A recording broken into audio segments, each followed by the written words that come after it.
ദൈവത്തിന്റെ ഭരണത്തിന്റെ കീഴിലേ ദൈവാരാധനയുള്ളൂ. At the appointed time, all such questions will be answered if you have patience. Before you make any covenant or friendship with anyone, take Holy Spirit with you.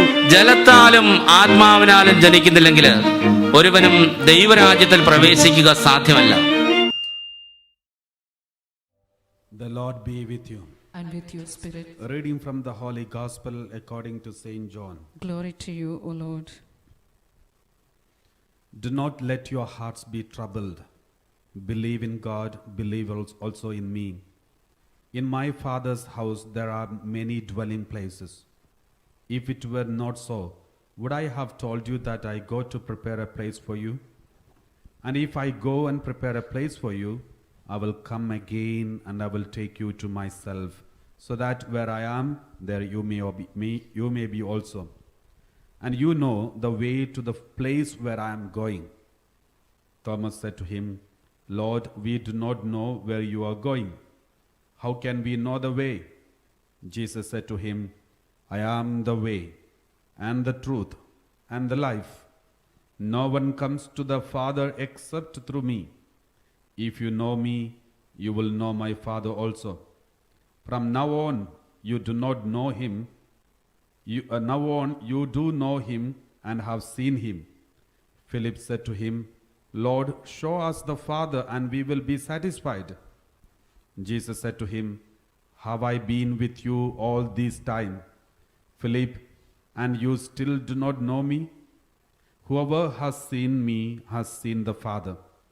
How can you say, show us the Father? Do you not believe that I am in the Father and the Father is in me?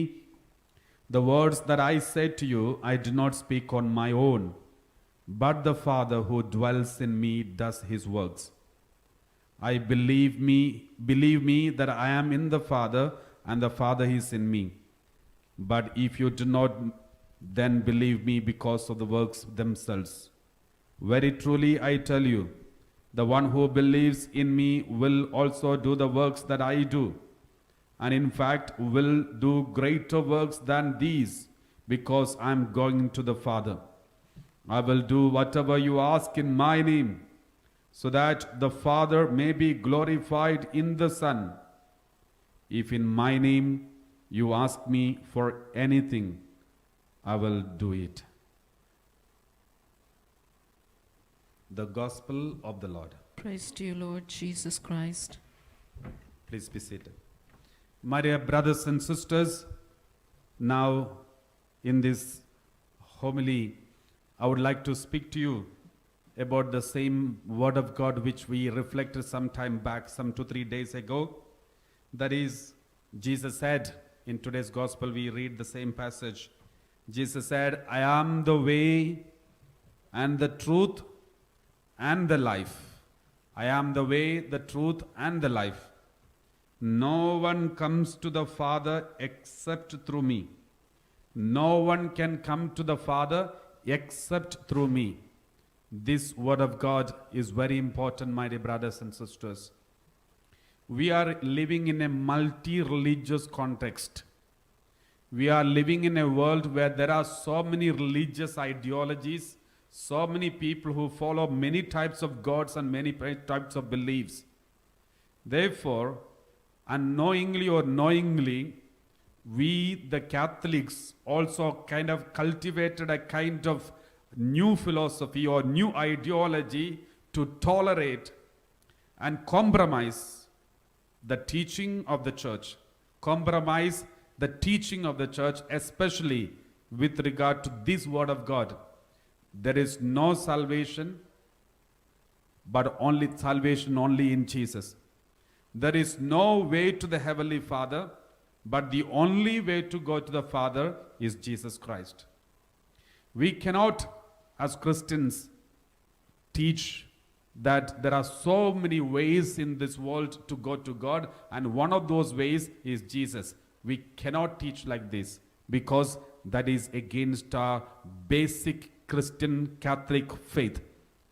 So the most important faith for which Jesus lived and died, the most important faith for which early Christians lived and died, all the martyrs in the Catholic Church lived and died, is this: there is salvation in no one else but only in Jesus Christ. No one can go to the Heavenly Father except through the name of Jesus, through Jesus. So, my dear brothers and sisters, we have to remember, we should never compromise the teaching of Jesus. We should take the teaching of Jesus as it is, as the teaching of the church. The church always teaches the truth in the Bible. So we should never compromise with that. No compromise at all. This we have to keep in our mind. Nowadays, we have a tendency to compromise the teaching of Jesus in many ways. Most of the teachings of the Bible, we compromise, we interpret in such a way that it is adapted according to our own taste and desire. This tendency is not only the modern tendency, but this tendency was there in the beginning, in the first century itself. That is why Saint Paul has written it down many times about this danger of compromising the teaching of Jesus. This danger of compromising the teaching of Jesus, Saint Paul has already written down. Let us read 1 Timothy chapter 4 verse 1. 1 Timothy chapter 4 verse 1. Now the Spirit expressly says that in later times, some will renounce the faith by paying attention to deceitful spirits and teachings of demons.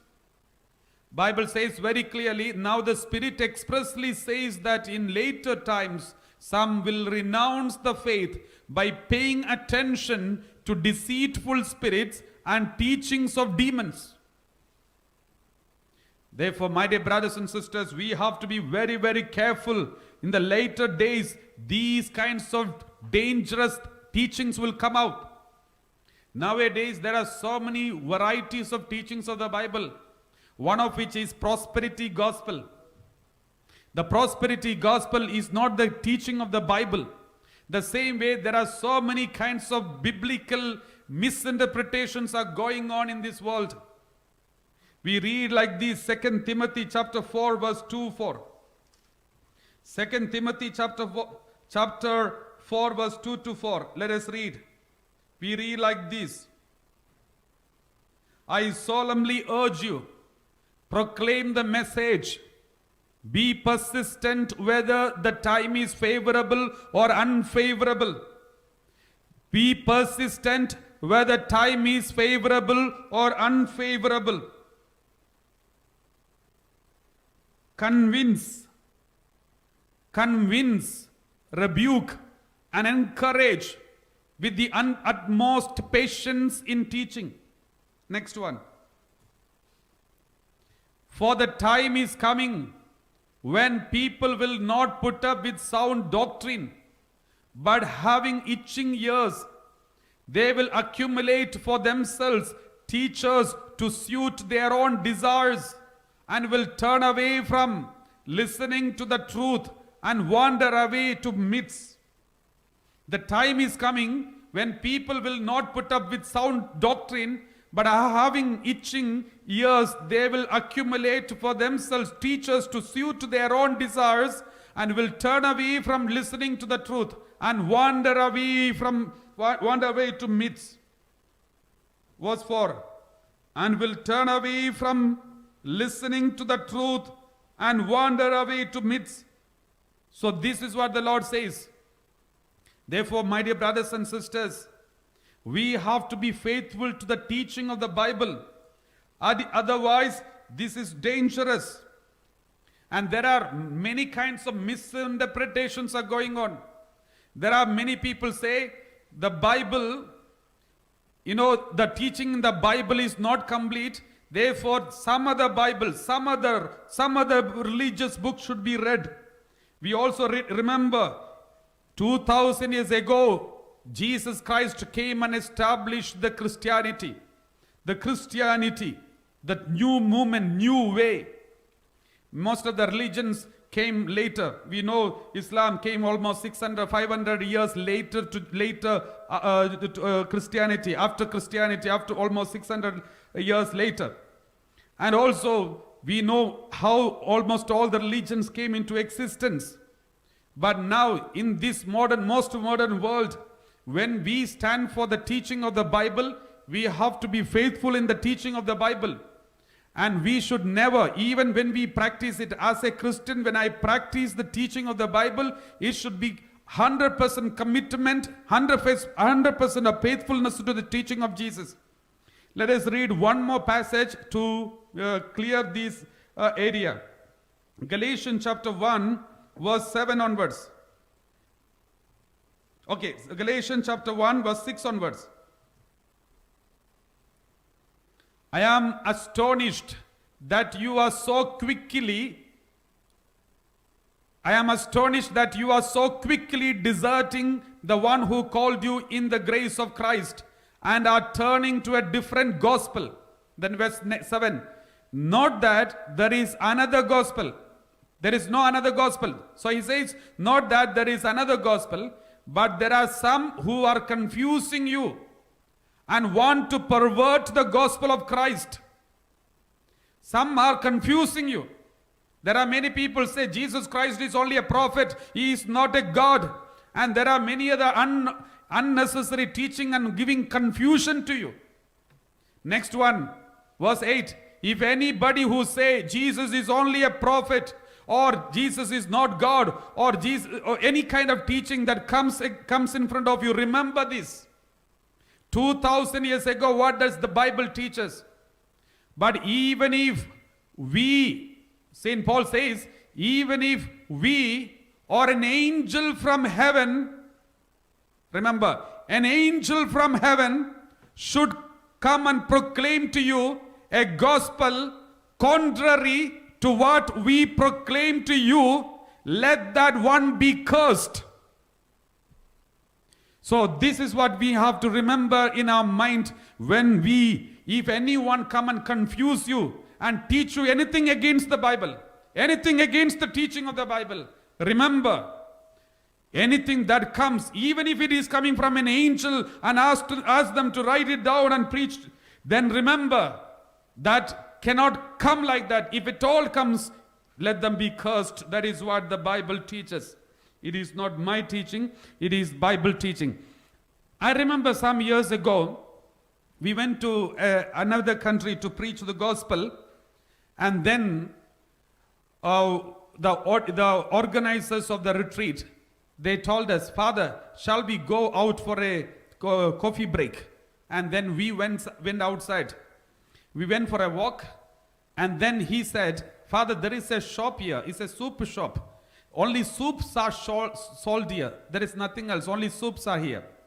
So, shall we go and have a soup? It is run by an Indian. So, why don't you go and have a coffee? Maybe he is coming from your neighborhood. So, go and check, and we'll go and introduce yourself to that man, the owner of the shop. So, I said, okay, we will go.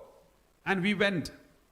And then the owner came and welcomed us, and he made us to sit around the table, and he said, Father, this is a shop, only soups are sold here. Some young men and women are here who are working in the kitchen, who are past their hotel management, and they are very good. They do all the experiments, they do taste different varieties of the soups. So I said, okay, very good. Then he said, Father, shall I order the best soup? I said, okay, very good, no problem. So then he ordered the best soup that was available in that shop.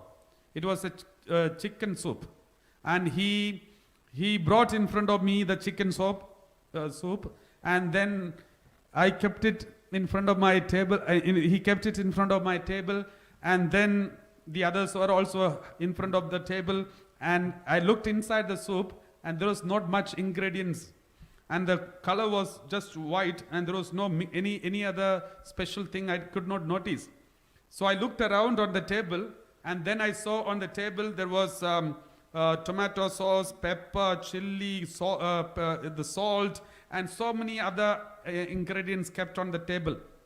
Then, as usual, it's our normal custom. I started taking one by one. First, I took some pepper, and then I took some sauce, and then I put some salt, and then there was some other sauce, chili sauce, and many other sauce. I started mixing everything and made the soup very colorful. And then I started tasting it. And the owner of the shop, he was watching me drinking this soup, and he was shocked when he saw me putting all these ingredients and making a different soup. He asked me, Father, with lots of difficulty, after lots of experiment, with so many people tasting, at the end we came up with a very good soup with the bestest taste. But when it is provided in front of you, you did not even taste it, but instead you started putting all these ingredients and made another soup, and you are tasting it. And then he said, Father, this is not the soup we gave you. This is your soup. And then I opened my eyes. And only then I realized I am making my own soup in his shop. I am making my own soup in his shop with his ingredients. And at the end, after the soup, I will go out and I will say, the soup is too chilly, too hot, too like this. We complain. My dear brothers and sisters, this is exactly what is happening in this world today. So we are given a Bible from Jesus. God gave us a Bible. We take our Bible, then we take our own ingredients, our masala, our ingredients, our pepper and chili, and add our own and make our own Bible, and we follow that Bible, and we say we follow Jesus Christ. We are making our own soup. We are making our own Bible. And we are following our own Bibles. This is not the Bible which Jesus gave. Just like the shopkeeper told me, Father, this is not the soup we gave you. You made another soup and you are drinking that soup. My dear brothers and sisters, in this most modern world, we Catholics have to remember one thing. All the Christians, we remember one thing. You must be a follower of Jesus Christ. But are you sure you are following the true teaching of Jesus Christ? Are you sure you are truly and truly following Jesus Christ? Don't you know that knowingly or unknowingly, we are making our own soup. We are making our own Bibles. And we are following that teaching. We have to understand this very seriously. We should that is why Jesus said, you have to, Jesus said very clearly, if anybody has got any enemy, it's not just forgive your enemies, love your enemies. We read like this, Matthew chapter 5 verse 44. Matthew chapter 5 verse 44. We read like this, Matthew 5:44. I say to you, love your enemies and pray for those who persecute you. Jesus said, love your enemies and pray for those who persecute you. It's not enough that we forgive them. We have to love our enemies. This is the teaching. How many of us are practicing it? Another word of God, Gospel of Matthew chapter 5 verse 28. Matthew 5:28. I say to you that everyone who looks at a woman with lust has already committed adultery with her in his heart. Jesus said, if you look at a boy or girl with a lustful eye, you committed adultery already inside of your heart. But we compromise saying it's okay. We say it's okay to watch, it's okay to touch, it's okay to see in the computer, mobile, everywhere. It's okay. We justify and compromise. We are making our own Bibles. And some people are addicted to drugs, addicted to drinks. And when we ask them, when we tell them don't do that, they come up with their own interpretation of the Bible saying Jesus Jesus changed water into wine, therefore we should drink wine, otherwise Jesus will feel bad. We are giving new interpretation to justify our addiction to alcohol and drug addictions. There are so many people who are interpreting Bible according to their taste. My dear brothers and sisters, we are making fifth gospel and following Jesus. I remember some time back I was preaching against abortion. I was thoroughly speaking against abortion. And after my preaching, one couple, they came to me to speak to me, and they started shouting at me. They said, Father, I had no problem. My wife had no problem. Then what is your problem? I had no problem. My wife has got no problem. Then what is your problem? Then I didn't understand. First, I was shocked. What is my problem? I didn't understand what was my problem. Then they said, we did the abortion. I had no problem. My wife had got more problem. Then what is your problem? Because I spoke against abortion so much, it irritated them. My dear brothers and sisters, when we speak the truth, it may irritate many people because it may touch them. So he got irritated, and then he was asking me. Then I told him, my dear friend, for you, it may not be a problem, but for me, it is a problem. Then he was shocked. He said, what is your problem, Father? I said, I will explain to you.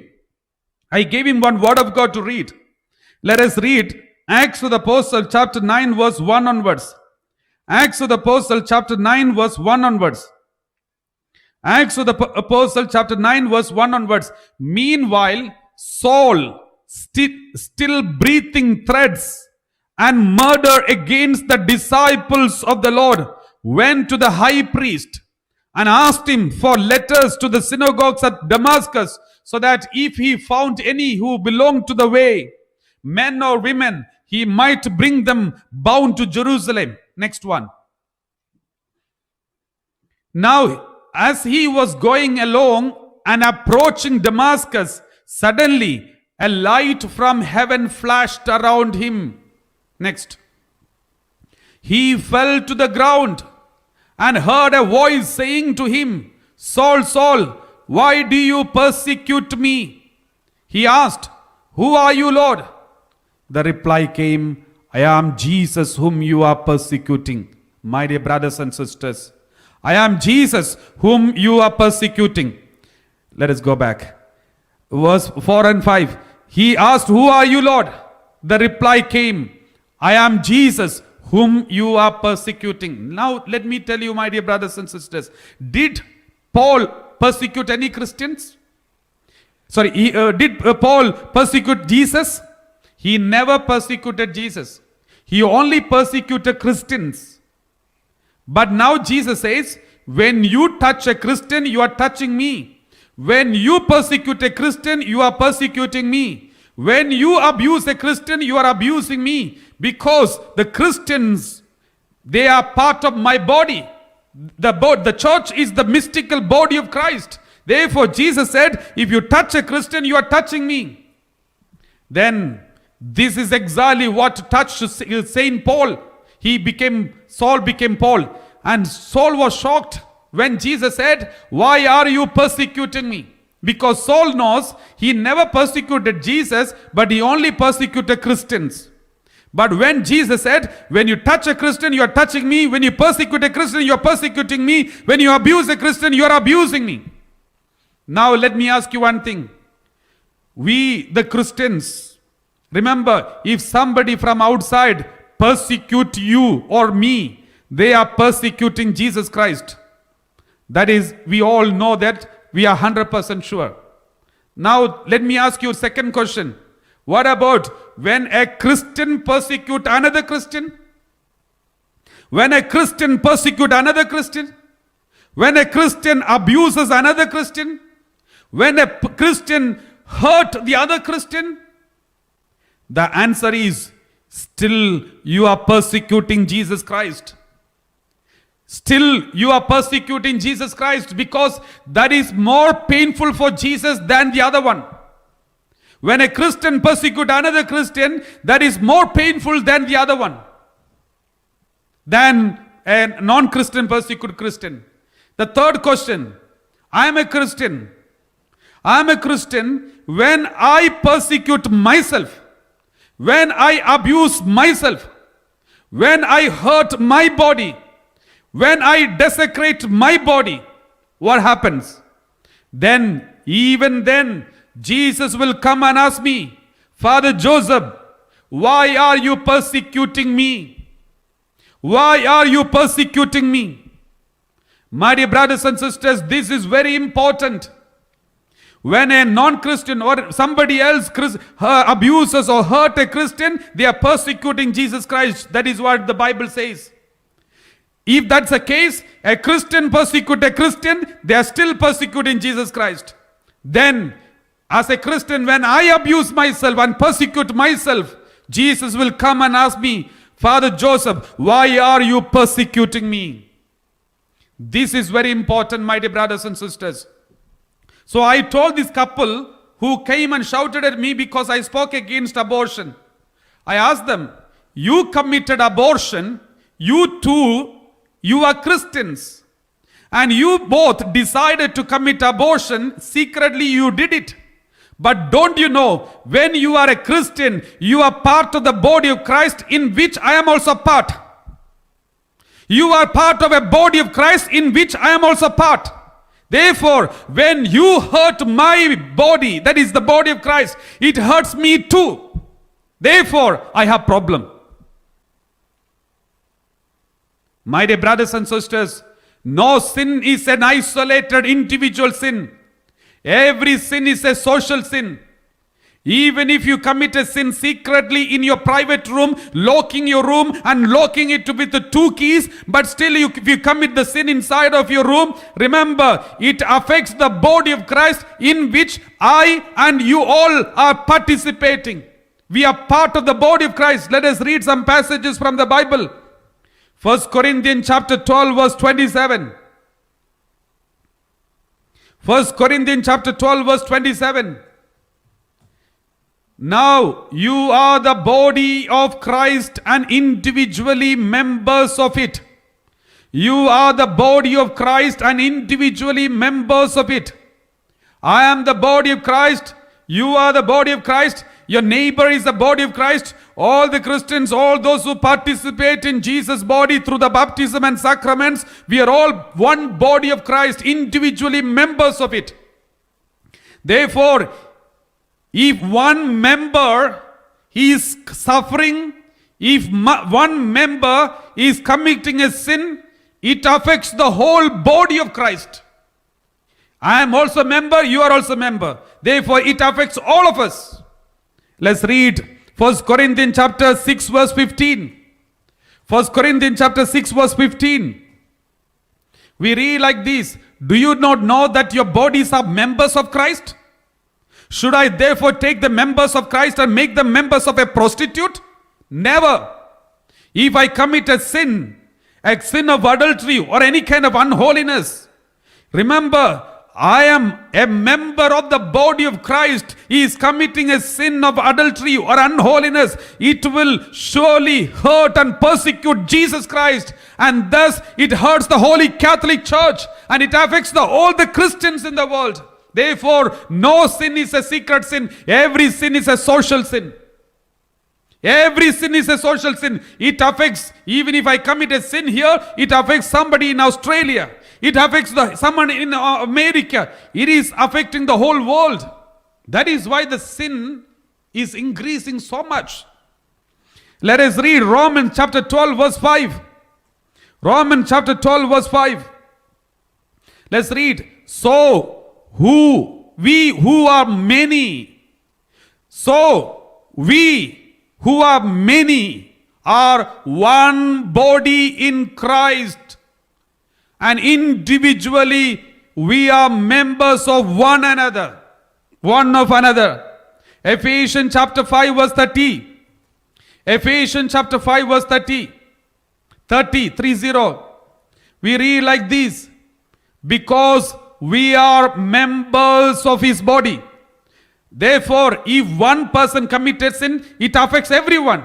If that person committed sin and is suffering because of his sin, is not only he is suffering, everybody is suffering because of him. Let us read 1 Corinthians chapter 12 verse 26. 1 Corinthians chapter 12 verse 26. Let us read. If one member suffers, all suffer together with it. If one member is honored, all rejoice together with it.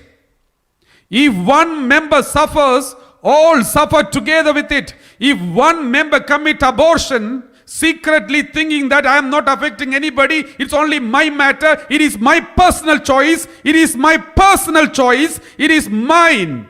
You cannot say that as long as you are part of one human body of Christ. That is the body of Christ. We all are responsible for your crime. We all will go through the consequence of your sin. This is a mystery, my dear brothers and sisters. This is really a mystery. Do you think what is happening in this world, in all the calamities, tragedies, pandemic and all these things, is just a creation of, or God sent it or something like this? This is nothing but our own sins, the consequence of our own sins. Look at the cancer. Why the cancer is spreading so much? We know it is because of the greed of the human being. Greed of the human being. We are inviting all these calamities because of our greedy nature and the pride and egoism, not ready to follow the command of God. Even the Bible is not so important for us. We just ignore it. My dear brothers and sisters, this is dangerous. There are many people who justify the act of abortion. The governments are passing laws supporting it. So many innocent babies are being killed. And no one feels like standing for the voiceless children. These babies who are killed, they don't have a voice. If they had voice, you will see all these trees full of these children fighting, shouting slogans against all the mothers. My dear brothers and sisters, since they don't have voice, we are suppressing their voice. Inside the womb, the most safe place in the whole world, supposed to be, most safe place in the world is supposed to be the mother's womb. We have made legally this womb a cemetery of so many children. My dear brothers and sisters, we need to stop these kinds of evil. We should never in any way support this. And I remember one day, one lady who came to our retreat center and she was crying. She was so much in depression and she was terribly disturbed and she is not able to sleep. And then she came and spoke to me. And then she said, "Father, I want to speak to you something very important." And then those days I never used to speak so strongly against abortions. Because though I knew the abortion is so sinful, but there are many mothers, many women who became pregnant not because they wanted it, but because they are raped or some other reasons. They happen to be pregnant and now they had to carry that baby. So it is very painful for them. So I used to just imagine, if I am in their position, how can I accept this baby? So I used to wonder, how do I give an answer? So just since I did not get a proper answer, convincing answer, I always keep quiet about this aspect. But that is when this lady came and told me. This lady came and said, "Father, I have not seen anybody speaking against abortion. Do you all justify it?" I said, 100% we will never justify it. It's a sin. It is the teaching of the church that abortion is evil and it is criminal. Then she said, "Father, then you should speak against it." I said, "We are preaching against it. Why do you say this?" Then she said, "Father, some years ago I did abortion." She said. And she said, "I never wanted to do that. I was raped by a man. And then after some time, I hated that man. He raped me and I hated that man. And I was, later I came to know I'm pregnant. Then I was admitted in a Catholic hospital. And then when they came to know that I'm pregnant, everybody said, they showed pity for me. They said it is better abort. So I was confused. What shall I do? My relatives and family members said, why do you want to carry his baby? That is not your baby. Though that baby is born in your womb, you never wanted this baby. He raped you. You should not carry a baby of a rapist. So this is what my parents and my family members, everyone told me. But I was not convinced, because I know this baby is also mine. Though it is the victim of rape, but this baby is also mine. And then there was a religious nun in that hospital. She came to me to speak. After listening to my problem, the religious nun felt so bad. She also started crying with me because she could not tolerate my pain. She could not just stand by with my pain. But she said, "Daughter, don't worry. It is better you go for abortion. I can't look at you going through this pain. Better you go for abortion. It is not your child. It is of a child of a rapist. You are not supposed to carry this baby. You just go for abortion." This is what that nun told her. And then, since that nun told her, she decided to go for abortion. She went for abortion. And after some days, everything was okay. But after some months, she started having guilt feeling inside. The guilt started haunting her, disturbing her. And slowly, she started losing sleep. And then slowly, she started seeing dreams. In sometimes the disturbed sleep, and in the disturbed sleep, she started seeing dreams where she's seeing this baby. And slowly it went into depression. Now she can't sleep. And she said, "Father, in order to escape from a small pain, I did abortion. But now, rest of my life, I am going through a terrible pain.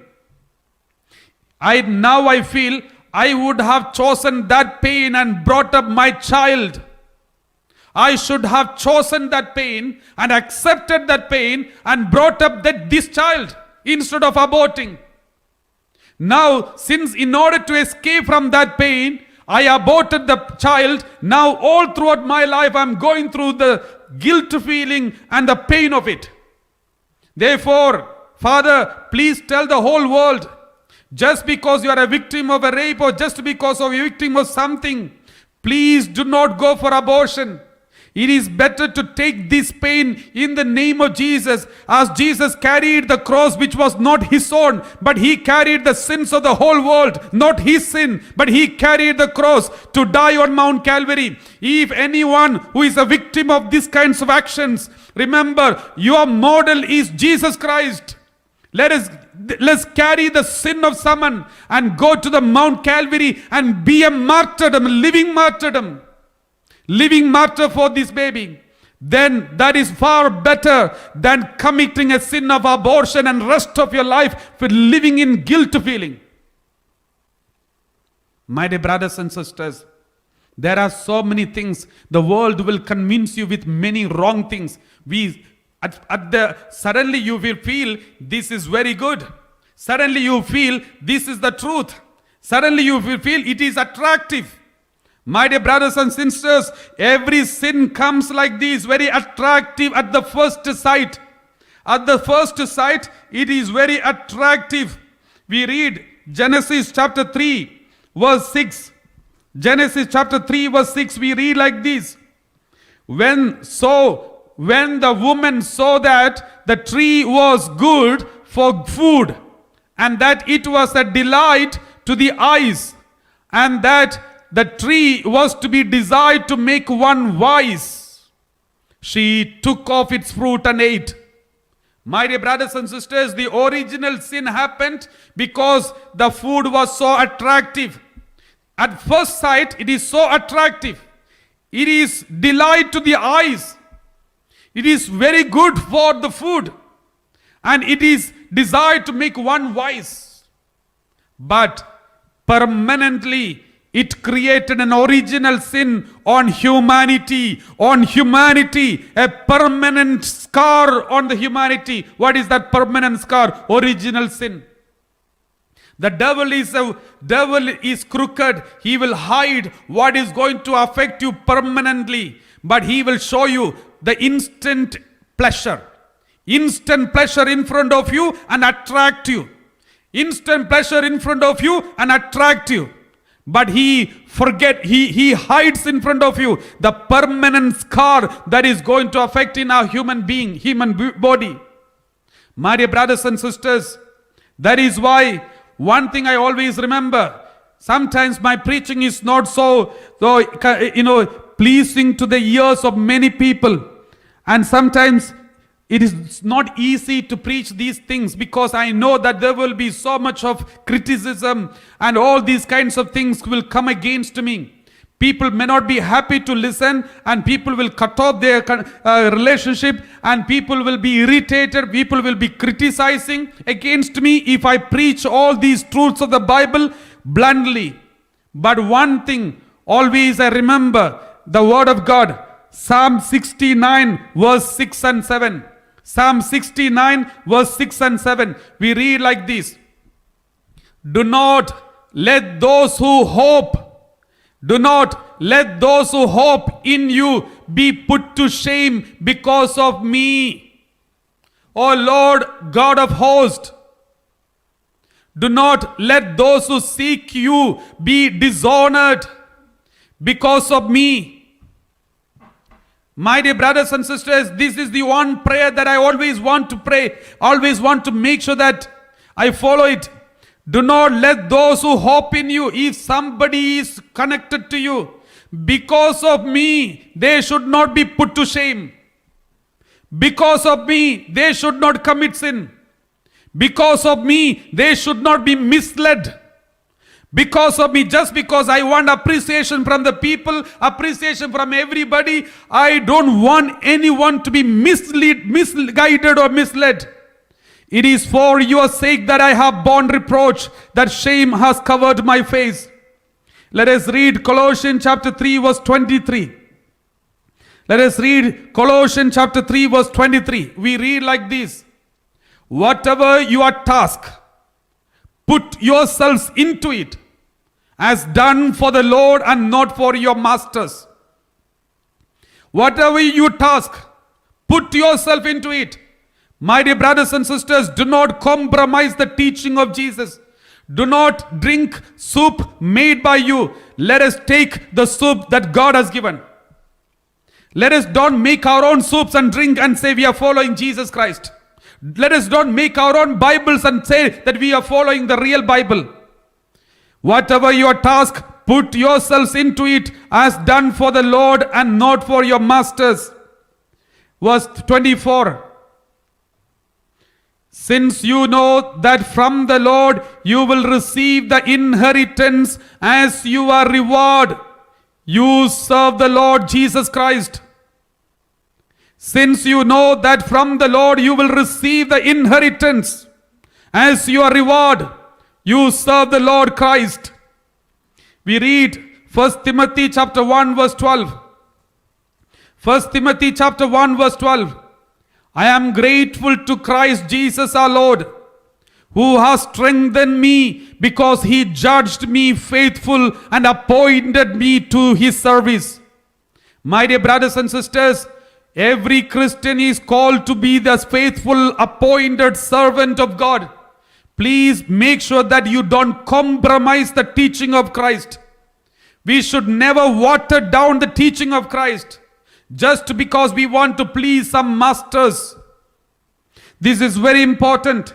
If you serve God with a faithful heart, undivided heart, with commitment, then we read John chapter 12 verse 26.